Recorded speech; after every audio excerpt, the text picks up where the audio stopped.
जय श्री महाकाल। जय श्री महाकाल जी। शिवयुग आएगा तो किस प्रकार आएगा, कैसे क्या आएगा, इसके बारे में आप क्या बताएंगे। और बाकी हमारे संत महात्माओं धर्म गुरु लोग कहते हैं कि सतयुग आएगा, तो शिवयुग कैसे आएगा, देखो आप उसके बारे में क्या कहना चाहेंगे। नहीं, देखो हमारे जो भी माननीय या जितने भी हमारे श्रेष्ठ संत महात्मा लोग हैं, उनका कहना सत्य है कि कलयुग के बाद सतयुग ही आएगा, शिवयुग नहीं आ सकता। लेकिन जब शिव ने सृष्टि की रचना की है तो देख रेख उनकी ही होनी चाहिए और उनकी ही होगी। कलयुग को नष्ट करने के लिए, हमेशा के लिए समाप्त करने के लिए स्वयं विष्णु जी अवतरित होंगे, ये सत्य है।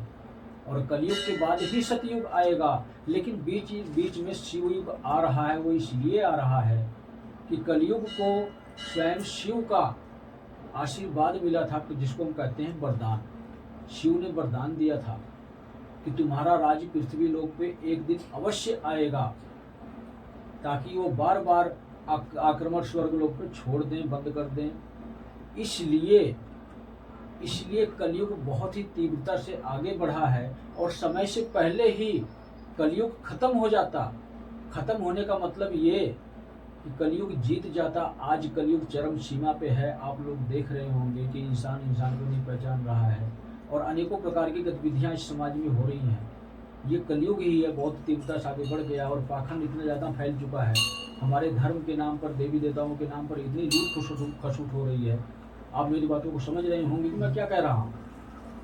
तो इस हिसाब से कलयुग बहुत ही तीव्रता से आगे बढ़ा है। और जहाँ तक मैंने देखा है अपनी आध्यात्म की शक्ति से, लगभग 3-3.5 साल के अंदर ही कलयुग जीत जाता। और इसके बाद क्या होता, सतयुग कभी आता नहीं। जब सतयुग नहीं आता तो देवी देवताओं को झुकना पड़ जाता, और देवी देवता झुक गए तो शिव की शक्तियाँ झुक गई कलयुग के आगे। जब शिव की शक्तियाँ झुक जाएंगी तो शिव का वजूद ही नष्ट हो जाएगा, उनका रहना ना रहना सब बराबर हो जाएगा। उन्होंने दो पहलू में दुनिया को बांटा है, राक्षस और इंसान। यही कहना है मेरा। तो उनको ही देखना है। और शिव हैं कौन, बहुत से लोगों को नहीं पता होगा। आज मैं ये भी थोड़ा संक्षेप में ही बताऊंगा आप लोगों को, ज़्यादा लंबी वीडियो नहीं करना चाहता। तो मैं आप लोगों को ये बताना चाहूँगा, शिव हैं कौन। शिव हमेशा ध्यान मुद्रा में लीन रहते हैं, शक्ति के ध्यान में रहते हैं। और शिव का अन्य स्वरूप जो है ब्रह्मा विष्णु महेश का, उसमें से जो शंकर का स्वरूप है, वही स्वरूप सिर्फ एक ऐसा स्वरूप है जो दुनिया की देख रेख कर रहा। और शिव को नहीं पता कि मेरी बनाई हुई दुनिया में क्या चल रहा है, वो शक्ति के ध्यान में लीन है। आप समझ रहे होंगे शिव और शंकर में अंतर है। हाँ, अंतर है, दो स्वरूप है। शिव शक्ति के ध्यान में हमेशा समाधि अवस्था में लीन होते हैं, और शंकर अपनी दुनिया को चला रहे हैं, जिसको हम महेश के नाम से जानते हैं। विष्णु अपनी दुनिया का पालन कर रहे हैं, कर्मों के हिसाब से, जन्म और मृत्यु के, जिस प्रकार हम कहते हैं ठेकेदार। तो भगवान भी ठेकेदार हैं हम इंसानों के। हम जैसा जो कर्म करते हैं, अच्छे कर्म करते हैं तो हमारा अगला जन्म अच्छा होता है, बुरे कर्म करते हैं तो हमें दुख तकलीफ समस्याएं, यही 3 पहलू हमारे जीवन में डाल दिए जाते हैं। ये विष्णु ही डालते हैं, इसलिए वो पालनकर्ता के रूप में जाने जाते हैं। वही सृष्टि को चलाने वाले हैं। है शिव का ही स्वरूप विष्णु जी का, जिसको महेश का नाम दिया गया है। ब्रह्मा ने सृष्टि की रचना कर दी। कहानी बहुत लंबी हो जाएगी, लेकिन मैं आपको शॉर्टकट में समझाता हूँ कि शिव युग कैसे आया। जब कलयुग इतना तीव्रता से आगे बढ़ा, तो जब कलयुग जीत जाता तो शिव को झुकना पड़ जाता। और शिव को समाधि अवस्था में लीन है तो उनको पता ही नहीं होता कि कलयुग जीत गया।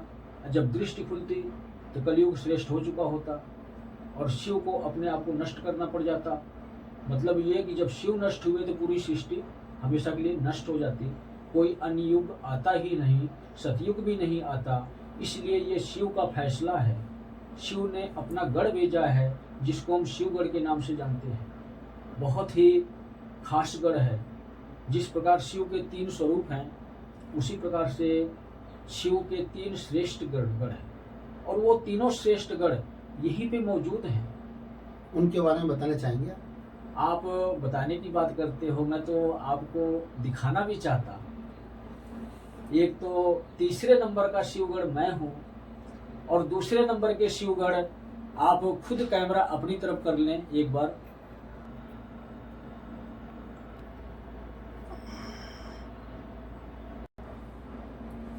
तो दूसरे नंबर के शिवगढ़ ये भाई साहब हैं, और तीसरे नंबर के शिवगढ़, अब आपको हंसी आएगी मैं जो कहने जा रहा हूं, आप स्वयं हो।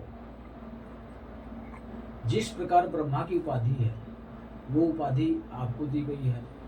विष्णु की उपाधि जो इससे पहले हमने आपको दिखाया चेहरा, वो है शिवगढ़, और तीसरे नंबर पे उपाधि मेरी है स्वयं।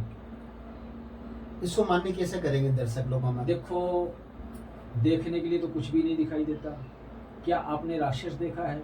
आपने भूत प्रेत देखा है? जिन शैतान देखा है? आप कैसे प्रमाणित करोगे? कर सकते हो आप? नहीं कर सकते हो। तो ये जब आध्यात्म की शक्ति जागृत होगी, इसीलिए तो मैं कहता हूं कि सबसे सर्वश्रेष्ठ गुरु आध्यात्म के होते हैं, और जो सच्चा अध्यात्म का गुरु होता है वो हमेशा एक ही चीज सिखाता है, स्वयं की भक्ति। मन की मंदिर में भगवान को ढूंढो, अपने घर में भक्ति करो। किसी सत्संग में जाने की आवश्यकता नहीं है, किसी का प्रवचन सुनने की आवश्यकता नहीं है। जब आध्यात्म की शक्ति जुड़ती है तो हम वो दृश्य देख सकते हैं जो कोई नहीं देख सकता। इस पृथ्वी लोक की दुनिया से अलग जो देवलोक होता है, जो देवी देवताओं का दृश्य होता है, वो देख सकते हैं। और हमें देखने की आवश्यकता क्या होती है? अपने जीवन को, जो हमारा स्वयं का जीवन है, हमें वो देखने की आवश्यकता होती है कि हमारे कर्म कैसे हैं। और इसके लिए जब हम स्वयं की भक्ति करेंगे तो हमें ये ज्ञात होगा कि हमारा पिछला जन्म कैसा था और आने वाला जन्म कैसा है। हमने कर्म ऐसे बुरे क्या किए हैं कि हमारा ये जन्म जो हुआ है बहुत विपदाओं से घिरा हुआ है। जब आप ये जान जाओगे कि मेरा पिछला जन्म बुरे कर्म ही मेरे आगे अड़ रहे हैं, तो आपको समाधान भी अपने आप मिल जाएगा। आप अपनी भक्ति से अपने बुरे कर्मों को काट सकते हो, माफ करवा सकते हो। लेकिन देखो, आपके सवाल थे शिव युग के, इस बात को मैं लंबा नहीं बढ़ाना चाहता। तो शिव युग इसीलिए आ रहा है, अधर्म बहुत ज्यादा बढ़ गया है, पाप बहुत ज्यादा बढ़ गया है, और शिव युग की स्थापना के लिए स्वयं शिव ने आपको महाकाल के यहाँ जैसे अपने नजदीक रखते थे, वैसे ही महाकाल स्वरूप में शिव इसी पृथ्वी पर हैं। आपने देखा होगा, गए भी होंगे, दर्शन भी किए होंगे उज्जैन के महाकाल। तो आप वही के हो और बिल्कुल खास हो।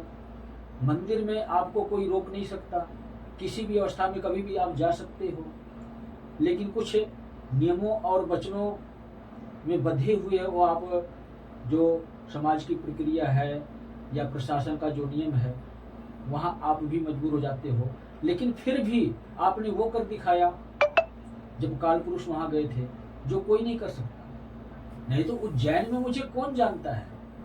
उज्जैन में गया तो हम मंदिर प्रशासन में कोई मेरी जानकारी नहीं, लेकिन आपने मुझे महाकाल तक पहुंचाया। इसीलिए आपको महाकाल के पास ये ड्यूटी स्वयं मिली है आपको वहां से। और दूसरे नंबर पे ये जो आपको मैं चेहरा दिखाया था दूसरे भाई साहब का, उनका नाम है नरेंद्र जी, वो भी उज्जैन से ही है, वही उसके आसपास से ही है। मुझे इंदौर से? हाँ, इंदौर से। मुझे पता नहीं कि आसपास कहाँ से, क्योंकि मैं तो हरियाणा से हूँ। इंदौर से? मैं तो हरियाणा से हूँ, अम्बाला से। तो उनको बीच का माध्यम बनाया गया। बीच का माध्यम का मतलब विष्णु की उपाधि। यही हमने आपको बताया कि वो विष्णु स्वरूप में है, आप ब्रह्मा स्वरूप में हो। तो उनको बीच का माध्यम बनाया गया मुझसे जोड़ने के लिए। एक स्वयं शिव की शक्ति शिवगढ़ होती है, और तीसरे नंबर पे स्वयं शिव आते हैं। शिव एक हिसाब से आप समझो तो स्टार्ट भी है, वही है। जीवन की गाड़ी को स्टार्ट करने वाले वही हैं, सृष्टि को बनाने वाले वही हैं, और लास्ट में भी शिव ही आते हैं। सृष्टि का संहारक स्वरूप भी शिव का ही है। जिसको हम महाकाल स्वरूप जानते हैं। जब तांडव उनका होता है तो सृष्टि में भूकंप आते हैं, उत्पल उथल आते हैं, जल प्रलय, महाप्रलय, अग्नि का तांडव, महाकुंभ में भी आपने देखा होगा। ये शिव के संकेत थे, युग परिवर्तन का समय आने वाला है, लेकिन कोई समझ नहीं पा रहा था। तो इसीलिए मैं तीसरे नंबर पे आता हूँ। मैं स्वयं शिवगढ़ हूँ और सबसे श्रेष्ठ आप हो। इसके बाद जो विष्णु स्वरूप नरेंद्र जी हैं वो श्रेष्ठ हैं। तीसरे नंबर पे मैं स्वयं आता हूँ। शिव ही स्टार्ट है, शिव ही लास्ट है। तो घुमा फिरा कर आप समझो, कहो तो शक्ति ही सब कुछ है। शक्ति ने शिव बनाया। अनेकों प्रक्रिया है। आप जब अध्यात्म में जाओगे तो सब कुछ देख पाओगे, समझ पाओगे। तो मेरे बागडोर में सब कुछ आता है, मेरे अंतर्गत सारा आता है। इस दुनिया में अब जो चलेगा शिव युग के हिसाब से। शिव युग की स्थापना के लिए तो जिम्मेदारी दी गई है शिव से, और कार्य प्रणाली ये 3 लोग मेन माध्यम बनाए गए हैं। जिस प्रकार ब्रह्मा विष्णु महेश पूरी दुनिया को चला रहे हैं, तो वही एक संकेत स्वरूप। मैं ये नहीं कहता कि आप ब्रह्मा हो, वो विष्णु है, मैं महेश हूँ। स्थान वही दिया गया है, लेकिन इंसानों को उनकी एनर्जियां काम कर रही हैं, उनकी शक्तियां काम कर रही हैं। एक शिवगढ़ काम कर रहे हैं। और शिवगढ़ का मतलब क्या होता है? राक्षस। जानते होंगे आप, शिवगढ़ का मतलब ही होता है राक्षस। तो हमारे अंदर जो आत्मा है, एक शिवगढ़ की आत्मा है। हम तीनों लोगों के अंदर एक शिवगढ़ की आत्मा है, लेकिन हम इंसान हैं। हमारा शरीर है, मानव है, साधारण लोग हैं। तो हम लोग भगवान तो नहीं है ना। अगर कोई हमें ये कहे कि नहीं आप लोग भगवान हो, तो हम भगवान नहीं हैं। हम तो ये कहते हैं कि हम सिर्फ एक कार्यकर्ता हैं। एक मार्गदर्शन करने के लिए शिव ने हमें पृथ्वी पर अवतरित किया है इंसान स्वरूप में। शक्तियां, ऊर्जाएं हमारे अंदर अनेकों आएंगी, समय अनुसार आएंगी। जैसे जैसे युग परिवर्तन में हमें आवश्यकता होगी, हमें शक्तियां मिलती रहेंगी समय अनुसार, और हम अपने आप को पूर्ण बनाते रहेंगे। लेकिन जिसका जो रोल है वो अदा कर रहा है, और मेन अहम रोल मेरा अब शुरू हो रहा है जुलाई की पूर्णिमा से। आप लोगों ने अपना रोल अदा कर दिया, यहाँ तक मुझे पहुँचाना था, यहाँ तक आप लोगों ने पहुँचा दिया, और इसके लिए मैं हाथ जोड़ के धन्यवाद करूँगा आप लोगों का, जो कि आप लोगों ने मेरी इतनी मदद की। ये देखो, आदेश आप लोगों को पता तो नहीं था, अनजाने में या जैसे भी। कोई कहावत है ना, ऊपर वाले को जिससे जो करवाना है वो स्वयं करवा देता है। इंसान सिर्फ माध्यम बनता है। भगवान स्वयं इंसान स्वरूप में आके किसी इंसान की कब मदद कर जाएं, ये इंसान को पता नहीं है। लेकिन जो सच्चा इंसान होता है वो तो शुक्रिया तो अदा कर देता है भगवान का कि तूने मेरा काम कर दिया। लेकिन आज के कलयुग में शुक्रिया अदा करने वाला कोई है ही नहीं। हर कोई मतलबी इंसान है, अपने स्वार्थ के लिए भगवान के पास जाता है। तो इसलिए शिव युग की स्थापना मैं करूंगा, और शिव युग से संबंधित जानकारी वीडियो आपको भक्ति सागर पंचगौर बराड़ा धाम चैनल पर मिलेगी। ज़्यादा डिटेल में मैं नहीं समझा सकता। शिव युग इसीलिए आ रहा है कि कलयुग समय से पहले बहुत आगे बढ़ चुका था, और यही स्पीड होती तो 3-3.5 साल के बाद कलयुग जीत जाता। और जब कलयुग जीत जाता तो कभी भी दूसरा युग नहीं आता, यानी कि सतयुग नहीं आता। और जो ब्रह्मलेख है कि स्वयं विष्णु कलयुग का अंत करेंगे, वो असत्य हो जाता। ब्रह्मलेख कभी मिटेगा नहीं जब तक सृष्टि रहेगी। अगर ब्रह्मलेख मिट गया, ब्रह्मा जी का जो लेख है, अगर वो लेख मिट गया तो सृष्टि हमेशा के लिए खत्म हो जाएगी। ना ब्रह्मा रहेंगे, ना विष्णु रहेंगे, ना महेश रहेंगे, ना शिव रहेंगे। शक्ति सिर्फ रहेगी। मतलब ये कि प्रकाशनुमा शक्ति जो किसी को दिखाई नहीं देगी। जब दुनिया में कुछ रहेगा नहीं तो दिखाई क्या देगी, आप समझ सकते होंगे मेरी बात। यही कारण है कि सृष्टि बचाई जा सके, शिव ने ये कदम उठाया है। शिवगढ़ को भेज दिया है पृथ्वी पर युग परिवर्तन के लिए, और अब ये 20,000 वर्ष तक शिव युग चलेगा। और इसके बाद लगभग समझ लो कि आप 1.25 के हिसाब से, मतलब जो है कि 2000 वर्ष आगे समय बचता है। उससे समझ लो 5-7 महीने पहले ही विष्णु जी अवतरित होंगे स्वयं अपने मूल रूप में, असली स्वरूप में। कोई जन्म नहीं होगा। जब वो आएंगे तो इसके बाद फिर जब विष्णु जी आएंगे तब फिर उसके बाद 7 चिरंजीवों से मिलेंगे। 7 चिरंजीव कौन कौन से हैं? पंचद्वार बराड़ा धाम पर जो कार्य करता है, जो शक्तियां हैं, मतलब मेरा ये कि 5 प्रकार की शक्तियां चल रही हैं इस कलयुग को रोकने के लिए।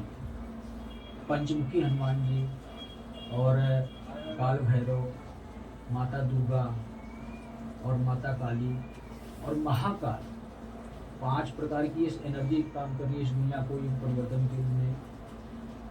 और इसके बाद जो श्रेष्ठ गुरुदेव हैं श्री त्रिलोक भारती जी, वो ये शक्तियां चला रहे हैं। किसके माध्यम से? मेरे स्वयं के माध्यम से, एक काल पुरुष के माध्यम से। मतलब अगर मैं दुनिया में कुछ कर रहा हूँ, युग परिवर्तन कर रहा हूँ, शिव युग स्थापित कर रहा हूँ, तो किसी न किसी के मार्गदर्शन से ही चलूंगा। स्वयं तो अकेला कर नहीं सकता। और आज के समय में अगर गुरु सही होते हैं तो किसी का जीवन क्यों बर्बाद होगा? सांसारिक गुरु बनाएंगे तो इंसान का ही जीवन बर्बाद होगा। मेरे पास सांसारिक गुरु है नहीं, और मेरे गुरु जो हैं वो संत अच्युतानंद जी के समय के हैं और श्री त्रिलोक भारती जी हैं। उन्होंने ही भविष्य मालिका की रचना करवाई थी। जो भविष्यवाणी की ग्रंथ बना हुआ है भविष्य मालिका, उस ग्रंथ की रचना श्री त्रिलोक भारती जी ने करवाई थी। और शिव के आदेश से ही, शिव के ही शक्ति स्वरूप, शिव के ही गढ़ स्वरूप श्री त्रिलोक भारती जी भी हैं, जो कि शिव की तपस्या किए, भक्ति किए। और किस लिए किए? सिर्फ मुझे इस मार्ग पर चलाने के लिए, गुरु दीक्षा लेने के लिए। जैसे समाज कहता है कि कल की किससे गुरु दीक्षा लेंगे, तो मैं ही तो वो कल की हूँ, लेकिन कल की भगवान नहीं। भगवान बाद में आएंगे। अभी सिर्फ विष्णु जी की ऊर्जा आएगी मेरे अंदर, तब मैं मानव जाति का, जीव जंतुओं का हिसाब किताब करूंगा। आपके वीडियोस बहुत देखे हैं हमने। हाँ, आप बहुत चैलेंज देते हैं। अभी तक हाँ। आपका कोई विरोध नहीं हुआ आज तक? देखो ऐसे है ना, जब उसकी इच्छा है तो विरोध मेरा कोई क्या कर सकता है? मैं तो महाकुंभ की धरती पे महायज्ञ भी करके आया बिना परमिशन के। तो ये मेरा अहंकार नहीं है। मुझे महाकुंभ के वजूद को बचाना था। मुझे जो दृश्य दिखा था महाकुंभ में, मुझे यही दिखा था कि वहाँ से कोई भी एक भी जीवित इंसान बच के वापस नहीं आएगा, धीरेन्द्र शास्त्री और देवकी नंदन की वजह से। मैं ज़्यादा लंबा नहीं समझ आपको बताना चाहता ये, क्योंकि अन्य वीडियो में मिल जाएगा, आपको ढूंढ लेना, देख लेना आप चैनल पर। लेकिन उन्होंने ऐसी गलती की कि महाकुंभ में से अब की बार कोई भी व्यक्ति जीवित बच के नहीं आता, और मजबूर होकर मुझे महाकुंभ में यज्ञ करना पड़ा, शिव के तांडव को रोकना पड़ा। बहुत हद तक मैं सफल हो गया, 70% से 75% तक सफल होकर आया। गुस्सा शांत नहीं कर पाया उनका, लेकिन जिस कार्य के लिए गया था मैं उसको रिपोर्ट करके आया 12 फरवरी को। भविष्यवाणियाँ भी आपको उसमें हमको मिलेगी, मैं आपको उनसे सुनूंगा, चैनल पर आप देखेंगे। लेकिन शिव युग जो है ये इसी प्रकार मैं स्थापित करूँगा, और मेरे अंदर कोई अहंकार नहीं है। मैं कभी ये नहीं कहता कि मैं भगवान हूँ और मैं सर्वश्रेष्ठ गुरु हूँ। हमारे सर्वश्रेष्ठ गुरु श्री त्रिलोक भारती जी ही हैं। इनका जन्म ही इसीलिए हुआ था, मेरा मार्गदर्शन करने के लिए। अच्युतानंद जी के समय के ये भी संत हैं, ऋषि मुनि हैं, तपस्वी हैं। इनकी इच्छा से ही भविष्यवाणी का ग्रंथ की रचना हुई थी, ये संकेत देने के लिए इंसानों को। इस भविष्यवाणी से तुम मनोरंजन ना करो, इससे सीख लो। इस प्रकार से युग परिवर्तन होगा, इस प्रकार से इंसान हो जाएंगे।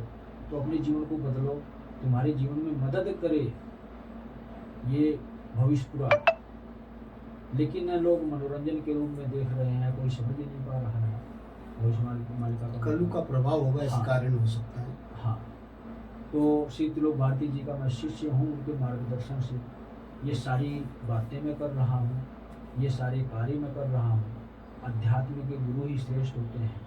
सांसारिक गुरु होते तो मेरे पास इतना ज्ञान ही नहीं होता। आध्यात्मिक गुरु आज की तारीख में कितने लोग हैं, ये बताइए आप। आध्यात्मिक गुरु अब तक सिर्फ 3 तैयार हुए हैं पूर्ण रूप से।